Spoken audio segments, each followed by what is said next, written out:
Aujourd'hui, c'est un comité territorial qui a lieu à la préfecture de Toulouse, la préfecture de la Haute-Garonne, où seront présents les élus importants et les représentants de l'État sur le secteur de Midi-Pyrénées, et plus précisément Tarn-et-Garonne et Haute-Garonne, pour le problème du passage de la LGV dans ce secteur-là.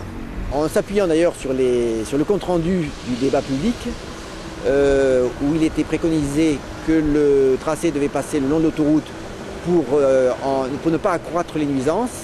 Les mots sont ceux-là. Nous aurions voulu une étude le long de l'autoroute. Nous savons depuis une semaine qu'aucune étude le long de l'autoroute n'a été réellement faite.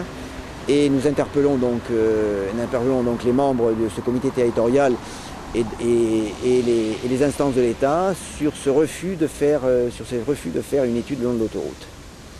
Alors nous avons fait un dossier, puisque ce travail n'a pas été fait, donc nous avons fait un dossier d'études comparatives entre le tracé D et le tracé D, qui est celui proposé par Réseau Ferré de France et qui a des grandes chances pour être aujourd'hui entériné, et le tracé le long de l'autoroute, qui est notre projet.